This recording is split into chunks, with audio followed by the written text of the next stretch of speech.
اب تفسیر پہ آ جائیے. وَإِذْ قَالَ رَبُّكَ لِلْمَلَائِكَةِ، جب تیرے رب نے تیرے رب نے کون ہے یہاں؟ کس کے رب نے؟ حضور صلی اللہ علیہ وسلم سے خطاب ہے. کا سے مراد نبی صلی اللہ علیہ وسلم ہے کہ جب تیرے رب نے، کیونکہ آپ کو وحی کی جا رہی ہے اور آپ کے ذریعے ہم تک پہنچ رہی ہے. آپ کے رب نے فرشتوں سے کہا. پتہ چلتا ہے کہ فرشتوں کی تخلیق انسانوں سے پہلے ہوئی. فرشتوں سے کہا کہ انی جاعل فی الارض خلیفہ، میں زمین میں جانشین پیدا کرنے والا ہوں، انسان بنانے والا ہوں. فرشتوں کو اللہ تعالیٰ نے اپنے ارادے سے آگاہ کیا. کیا ضرورت تھی ان کو آگاہ کرنے کی؟ اس لیے بتایا جا رہا ہے کہ فرشتوں کو انسان کی خدمت کرنا تھی. انسان کے لیے زمین میں بہت سے کام کرنا تھے. جیسے آپ کوئی نیا پروجیکٹ شروع کرنے لگے تو اس کی پلاننگ کرنے کے بعد ان متعلقہ لوگوں کو جو اس پروجیکٹ میں انوالو ہوں گے، کام کریں گے، ان کے سامنے پہلے پیش کرتے ہیں تاکہ وہ پریپیئرڈ ہو جائیں آئندہ کام کرنے کے لیے. انی جاعل فی الارض خلیفہ، کہ زمین میں ایک ایسا انسان بنانے والا ہوں جو نمبر ایک کے بعد ایک آتے چلے جائیں گے، اور نمبر 2 ان کے پاس اختیار بھی ہوگا، کیونکہ فرشتوں کے پاس اپنا اختیار نہیں تھا. سورۃ التحریم میں آتا وَيَفْعَلُونَ مَا يُؤْمَرُونَ، وہ کرتے ہیں جو حکم دیے جاتے ہیں، ان کی اپنی مرضی نہیں ہوتی. انسان جسے اختیار دے کے دنیا میں بھیجا جائے گا. قالو، انہوں نے کہا، کنہوں نے عرض کیا؟ فرشتوں نے. اتجعل فیہا من یفسد فیہا، کیا آپ زمین میں ایک ایسی مخلوق پیدا کرنے والے ہیں جو اس میں فساد کرے گی؟ سوال یہ پیدا ہوتا ہے فرشتوں کو کیسے پتا چل گیا؟ کیا ان کے پاس علم غیب تھا کہ انہوں نے پیشن گوئی کر دی کہ یا رب وہ تو فساد کریں گے اور خون بہائیں گے؟ نہیں، ایسا نہیں تھا. ان کو جب اللہ تعالیٰ نے یہ بتایا کہ میں ایک با اختیار مخلوق پیدا کرنے والا ہوں تو ان کی سمجھ میں بات آ گئی کہ جس کے پاس اختیار ہوگا، ارادہ ہوگا، اپنی مرضی کرے گا تو اس کا تو لازمی نتیجہ پھر یہ ہوگا کہ فساد ہوں گے. کیونکہ اگر ہر شخص اپنی مرضی کرنے لگے تو بگاڑ پیدا ہوتا ہے، اور بگاڑ کی حد خون بہانے تک جا پہنچتی ہے. دوسری وجہ یہ بھی بتائی جاتی ہے کہ زمین میں انسانوں سے پہلے جنات تھے، اور جنات بھی با اختیار مخلوق تھے، تو انہوں نے بھی زمین کو فساد سے بھر دیا تھا. تو ان سے زمین کا اقتدار لے کر اب انسانوں کو دیا جا رہا تھا.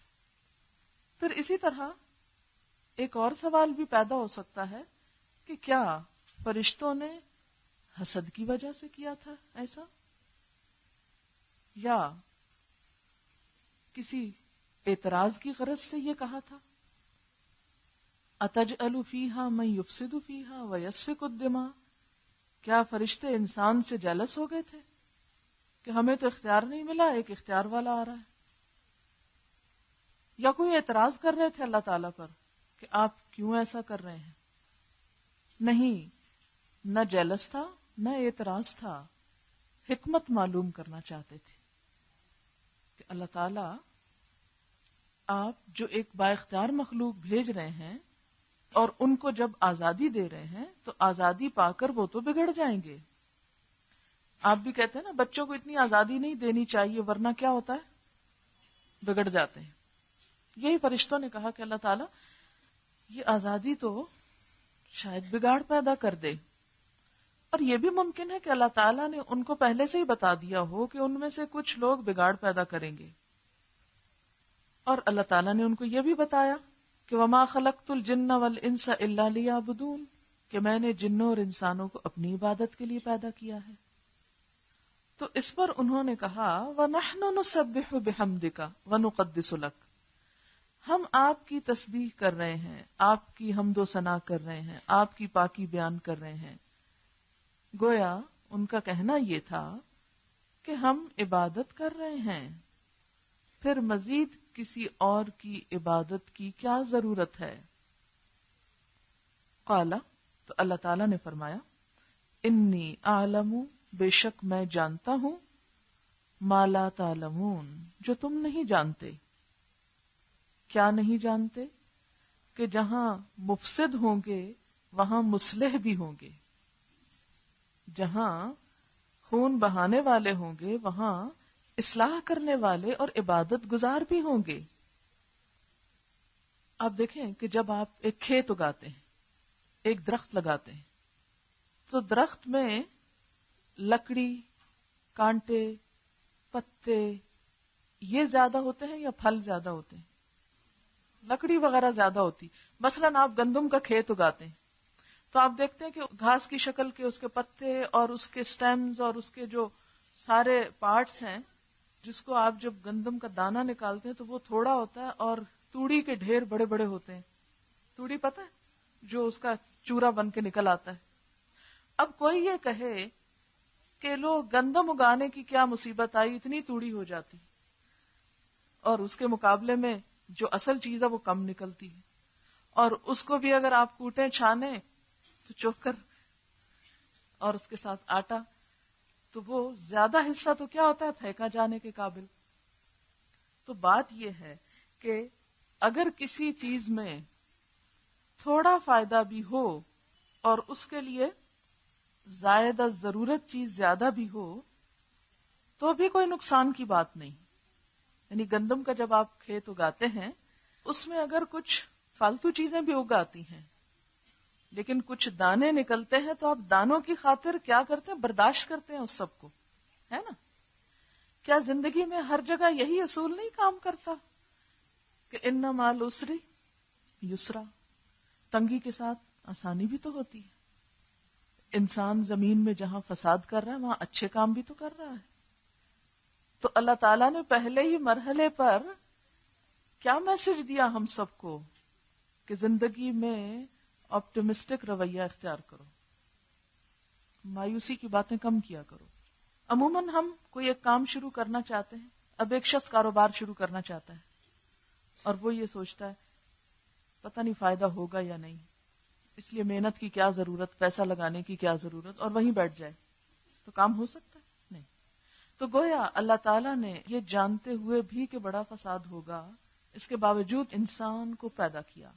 مراد اس سے یہ تھی کہ اپنی چوائس سے اللہ کی عبادت کرے۔ اب فرشتے ہیں مثال کے طور پر، ان کا کیا ہے کہ ان کے پاس چوائس نہیں، پتھر ہیں ان کے پاس چوائس نہیں، پودے ہیں ان کے پاس چوائس نہیں، جانور ہیں ان کے پاس بھی لمیٹڈ چوائس ہے، زیادہ زیادہ یہ چل پھر سکتے ہیں، ہماری طرح مختلف بولیاں نہیں بول سکتے جو ان کی لگی بندی آواز ہے، یا زیادہ سوچ نہیں سکتے، اگر ان کے دماغ کی آپ سٹڈی کریں تو وہ کام زیادہ نہیں کرتا۔ تو انسان جو ہے اس کو اللہ تعالیٰ نے جو اختیار اور ارادہ دیا ہے اس لیے کہ وہ اپنی مرضی اور اپنی خوشی اور اپنے ارادے سے کام کر کے دکھائے۔ لیکن کہا یہ جاتا ہے کہ انسان سے پہلے دنیا میں جنات ہی کو فضیلت حاصل تھی، ٹھیک ہے؟ اب جنات نے، یہ ایک تفسیر کے مطابق، میری اپنی ذاتی رائے نہیں ہے، کہ جنات نے زمین میں اس قدر فساد برپا کیا، لڑائی جھگڑے، اور کیونکہ ویسے بھی آگ سے پیدا ہوئے تھے، تو مٹی کا انسان غضب میں کتنا شدید ہے تو جو پیدا ہی آگ سے ہوا ہے۔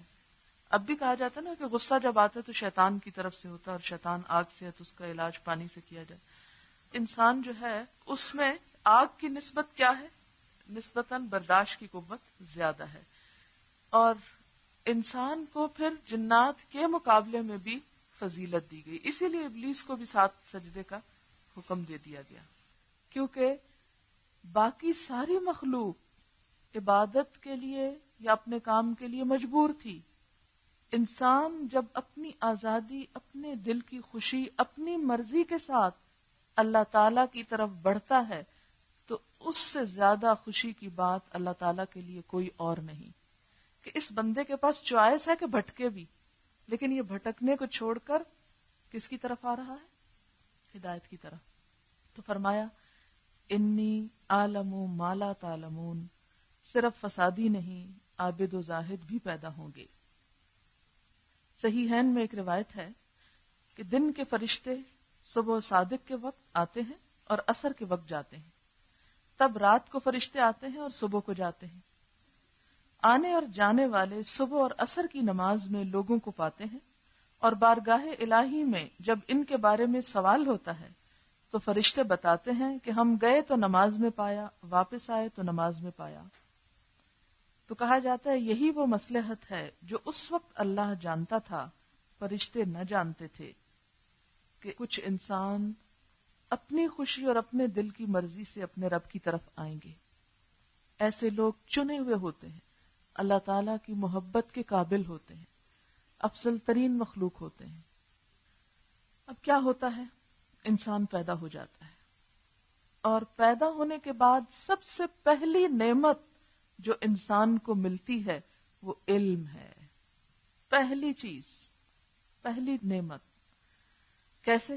وَعَلَّمَ آدَمَ الْأَسْمَاءَ كُلَّهَا، اور سکھا دیے آدم علیہ السلام کو نام سارے کے سارے، سارے کے سارے۔ اب یہ کس چیز کے نام تھے؟ اس پر لوگوں نے بہت کلام کیا ہے۔ کسی نے کہا وہ ساری دنیا کی چیزوں کے نام تھے، کسی نے کہا وہ سارے انسانوں کے نام تھے۔ اب یہاں پر آپ دیکھیں کہ علامہ آدم الاسماء، اسم کس کو کہتے ہیں؟ ہر چیز، جگہ وغیرہ کے نام کو بھی اسم کہتے ہیں، اور اس کے علاوہ اسم کسی چیز کی شناخت کے لیے استعمال ہوتا ہے، کسی چیز کی پہچان کے لیے، ٹھیک ہے؟ اچھا، آدم علیہ السلام کو تمام چیزوں کے، یعنی نمبر 1 دنیا کی تمام چیزوں، علوم کی برانچز وغیرہ مثلا ان کے نام بتا دیے، اندر الہام کر دیے، فیڈ کر دیے گئے تمام چیزوں کے، جو بھی کائنات کے اندر، دنیا کے اندر جو اس کو نظر آنی تھی۔ دوسرا معنی کیا جاتا ہے تمام انسانوں کو اللہ نے پیدا کیا اور ان سب کے نام سکھا دیے، دوسرا معنی یہ کیا جاتا ہے۔ اچھا، اس کی وجہ کیا ہے؟ کیونکہ وہ ہاؤلائے اور ہم کی ضمیر آگے استعمال ہوتی ہے۔ آدم الاسماء کلھا ثم اراد ہم کی وجہ سے بعض مفسرین کا خیال ہے کہ اس سے مراد تمام انسان ہیں۔ اچھا، یہ جو وعدہ الست ہوا تھا، لیا گیا تھا، یہ کس سے لیا گیا تھا؟ انسانوں سے، انسانوں کو سکھ پیدا کیا گیا تھا۔ جی ہاں، یہ آگے آپ تفصیل سے پڑھیں گے۔ تو اس وقت جب پیدا کیا گیا تو آدم علیہ السلام کو اپنی ساری اولاد دکھائی گئی اور ان کے نام بتا دیے گئے۔ اب کیا کیا؟ ثم ارادہم، پھر ان سب کو پیش کیا علی الملائکۃ، فرشتوں کے سامنے۔ فقالا، تو فرمایا، انبئونی، اے فرشتوں بتاؤ مجھ کو، باسماء، نام، ہاؤلائے، ان لوگوں کے یا ان چیزوں کے، ان کنتم، اگر ہو تم، صادقین، سچے۔ کس بات میں سچے؟ کہ انسان تو بس فساد ہی کریں گے۔ تو انسان صرف فساد نہیں کرے گا، اپنے علم کے ذریعے اچھے کام بھی کرے گا۔ قالو، انہوں نے کہا، سبحانک، پاک ہے تو، لا علم لنا، ہمیں کچھ علم نہیں، ان چیزوں کے ناموں کا یا ان انسانوں کے ناموں کا ہم کو نہیں پتا، الا، مگر، ما علمتنا، جو تو نے ہمیں سکھا دیا۔ اس سے کیا پتہ چلتا ہے؟ اس سے پتہ یہ چلتا ہے کہ اللہ اپنے مخلوق میں جس کو جو چاہے سکھا دے، اس سے آگے بڑھ کر کسی کا بھی علم ذاتی نہیں ہے، یا علم غیب نہیں کوئی رکھتا۔ انک انت العلیم الحکیم، بے شک تو علم والا، حکمت والا ہے۔ اب یہ جو سبحانہ کا ہے نا، یہ کلمہ اللہ تعالیٰ کو بڑا پسند ہے۔ صحیح مسلم کی روایت میں ہے، آپ صلی اللہ علیہ وسلم سے پوچھا گیا کون سا کلمہ سب سے افضل ہے؟ آپ نے فرمایا، وہ جسے اللہ نے اپنے فرشتوں کے لیے پسند کیا، یعنی سبحان اللہ و بحمدہ، سبحان اللہ العظیم۔ قال، اللہ تعالیٰ نے فرمایا، یا آدم، اے آدم، انبئہم، اب تم بتاؤ ان کو، باسمائہم، ان چیزوں کے نام۔ تو اب آدم علیہ السلام نے بتانے شروع کر دی، فر سب نام لینے شروع کر دیے۔ فلما انبأہم، پھر جب آدم نے بتا دیے ان کو، کن کو؟ فرشتوں کو، باسمائہم، نام ان کے، ان کن کے؟ انسانوں کے یا چیزوں کے؟ قالا، اللہ تعالیٰ نے فرمایا، الم اقل، میں نے کہا نہیں تھا، لکم، تم کو، تم کون؟ فرشتوں کو، انی عالم، کہ میں جانتا ہوں، غیب السماوات والارض، غیب آسمان و زمین کے، یعنی غیب کا علم میرے پاس ہے، کہ میں اس علم کی بنا پر انسان پیدا کر رہا ہوں. تمہارا علم محدود ہے، اس لیے تمہیں انسان کی پیدائش میں صرف فساد نظر آ رہا ہے. تنگ نظری کا یہی نتیجہ ہوا کرتا ہے. یہ فرشتوں کو بلیم نہیں میں کر رہی، میں آپ کی اور اپنی عام روزمرہ زندگی میں بات کر رہی ہوں. عموماً آپ دیکھیں گے کہ جو لوگ تھوڑا سا دین کا علم پڑھ لیتے ہیں نا، وہ دین میں اتنی مشکلات پیدا کر دیتے ہیں، اتنی سختیاں پیدا کر دیتے ہیں کہ الامان والحفیظ، انسان دین سے گھبرا جاتا ہے. لیکن جو آپ دین میں آگے چلتے جائیں گے، آپ دیکھیں گے دین میں اتنی وسعت ہے، اتنی خیر ہے، اتنی بھلائی ہے. خود حضور صلی اللہ علیہ وسلم نے فرمایا، انما بعثت بالحنیفیۃ السمحۃ السہلۃ، میں ایسا دین دے کر بھیجا گیا ہوں جو دین یکسو ہے، سمحا، سہلا، آسان، خوشگوار ہے. اس لیے کبھی دین سے خوف نہیں کھانا چاہیے. بہرحال چونکہ فرشتے صرف ایک چیز پہ نظر رکھے ہوئے تھے کہ اچھا ان کو آزادی مل رہی، خوف کا شکار ہو گئی، یہ تو ضرور فساد کریں گے، اور انسان کے اچھے کاموں کی طرف ان کا خیال نہیں گیا. تو اللہ تعالیٰ نے ان کو یہاں احساس دلایا کہ میں آسمان و زمین کے غیب جانتا ہوں، اس لیے میرے فیصلوں پہ مطمئن ہو جاؤ. اس میں ہمارے لیے بھی ایک بہت بڑا سبق ہے. جب ہم کہتے ہیں رضیت باللہ ربا وبالاسلام دینا وبمحمد نبیا، کہ میں راضی ہو گیا اللہ کے رب ہونے پر، رسول اللہ صلی اللہ علیہ وسلم کے نبی ہونے پر، اور اسلام کے دین ہونے پر. تو کیوں؟ اس لیے کہ یہ سب کچھ اللہ کا دیا ہوا، اللہ کے علم پر مبنی ہے، اور اللہ کا علم آسمان و زمین کے اوپر چھایا ہوا ہے. لہذا اس کے علم کو کوئی پہنچ نہیں سکتا. اس لیے ہمیں اصلی حقیقی نفع نقصان سے کوئی اور آگاہ نہیں کر سکتا. خود ہم بھی اگر اپنے لیے کسی چیز میں فائدہ سمجھتے ہو اور اللہ تعالیٰ فرمائے نہیں یہ نقصان دہ ہے، تو ہم کہیں نہیں اللہ تعالیٰ مجھے تو اس میں بہت فائدہ نظر آ رہا ہے اور مجھے تو کرنا ہی کرنا ہے. نہیں، ہم کیوں رک جائیں گے فائدہ نظر آنے کے باوجود بھی کہ اللہ تعالیٰ نے اس کا نقصان بتایا ہے. اور اس کی مثالیں آپ دیکھیں گے. مثلا شراب کی بات ہے تو قرآن پاک میں اللہ تعالیٰ فرماتے ہیں کہ اس میں کچھ نفع بھی ہیں اور گناہ بھی ہیں، اس کا گناہ اس کے نفع سے زیادہ ہے. اسی طرح سود کی بات، سود میں بظاہر مال بڑھتا چڑھتا نظر آتا ہے، لیکن فرمایا کہ اللہ تعالیٰ کے ہاں وہ نہیں بڑھتا، حقیقت میں وہ نہیں بڑھتا. اسی طرح کچھ اور چیزیں.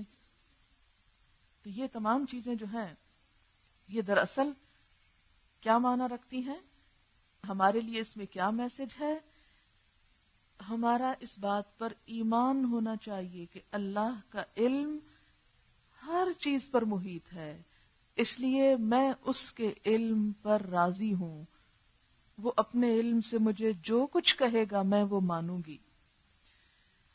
وَأَعْلَمُ مَا تُبْدُونَ وَمَا كُنْتُمْ تَكْتُمُونَ، اور میں جانتا ہوں جو کچھ تم ظاہر کر رہے ہو اور جو تم چھپا رہے ہو. یعنی فرشتوں کو بتایا گیا کہ اس وقت جو بات تم نے کہی وہ بھی مجھے پتا ہے، اور جو تمہارے دل کے اندر ہے اور تم نے زبان سے نہیں کہی وہ بھی میں جانتا ہوں. ایسا تھا کہ فرشتوں کے ساتھ جیسے ابلیس بھی شامل تھا. اب آپ دیکھیں کہ جب ان سب سے یہ کہا گیا کہ میں جانتا ہوں جو تم ظاہر کرتے ہو اور جو تم چھپاتے ہو، ابلیس نے کیا کیا تھا؟ جو دل میں تھا اس کو ظاہر کر دیا، اور شاید کچھ اور چیز ہو جو اصل میں ظاہر بھی نہ کی ہو. ٹھیک ہے. اسی طرح اگر ہم اس سے فرشتے مراد لیں یہاں پر، تو فرشتوں سے جب اللہ تعالیٰ نے کہا کہ میں جانتا ہوں جو تم ظاہر کرتے ہو، کہ تم نے آدم کی پیدائش پر جو اپنے خیالات اپنی زبان سے ظاہر کر دیے وہ بھی مجھے پتا ہے، اور وہ باتیں جو تم نے بول کر نہیں کہی لیکن وہ تمہارے دل میں تھی وہ بھی مجھے پتا ہے. ٹھیک ہے.